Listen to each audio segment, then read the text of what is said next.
Hey everyone, Coach Nick, Coach Training with Friction, and we're going to run down today's workout. Up first, your warm-up. You have a 400-meter jog, just nice, easy, zone 1 cardio pace.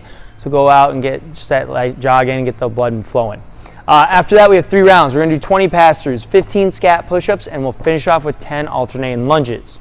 Coach Trina is going to demo this. So with a PVC pipe or a broomstick handle, you're going to go ahead, wide grip, and just over, tap the lower back, and then bring it back forward. That's 1. Go ahead and hit all the way to 20.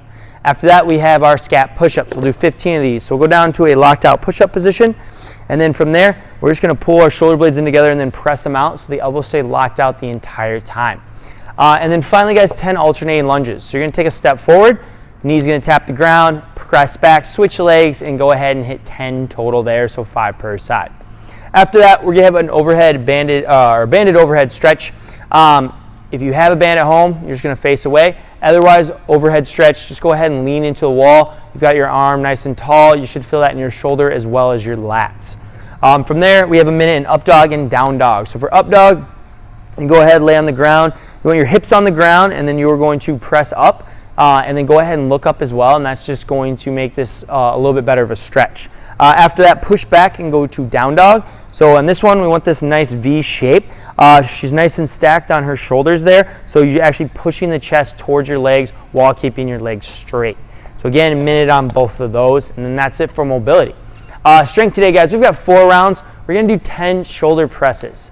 So for these shoulder presses, you are going to climb in weight throughout the 4 sets, but you need to make sure you pick a weight that allows for unbroken and make sure that you're not going to have to use your legs at all. This is a high volume day, and you need to be able to get all 10 in with whatever weight you choose. So Trina's going to demo this.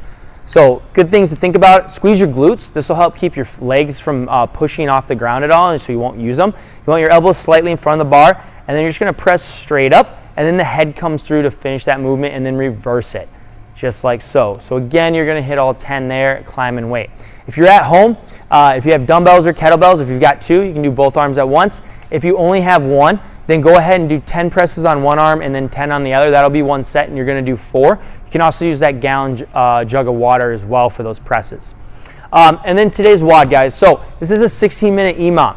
It's going to be very close to the time cap, and that is the purpose of it. So minute 1, you have a 200-meter run.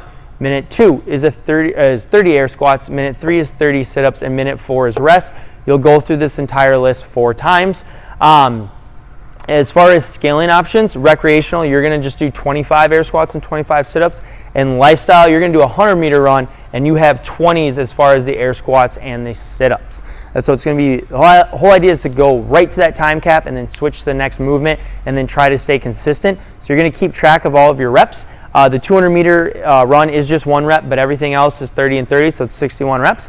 Keep track of that and then put your total down. But Trina's going to show us these movements. So the air squat, feet shoulder width, chest is going to stay up. We're going to descend by pushing our hips down, or backwards and down. And then as we go down, throw the arms out in front, keep the chest up, make sure we break parallel.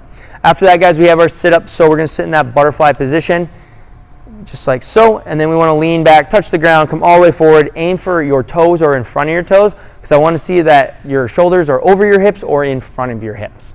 That's it for that one, guys. Again, we're just looking for consistency, and it's going to be very close to the time cap on all these movements, so you do need to have maximal effort on all of these. And then finally, guys, 2 to 3 rounds, just depending on your time. But first one is band pull-aparts. So we want our arms nice and straight in front of us, and we're going to pull them all the way out to the side while keeping them as straight as can be. Perfect. After that, we have banded chest flies. So we're going to bring that band onto our backs. We want to loop our thumbs in. And then we're just going to hit this movement here. So elbows are slightly bent, and we're just getting a little bit of a chest pump in there. Another way you can do this is put it over your shoulders, and that'll bow the band out just a little bit more and give you a little bit more resistance. So again, if it's on top of, like more on the outside of our shoulders, just a way to get a little bit more resistance, stretch that band out a little bit further. Either option will work. Perfect. All right, guys. Again, 2 to 3 rounds depending on your time, but that is it for the day, and we will see you tomorrow.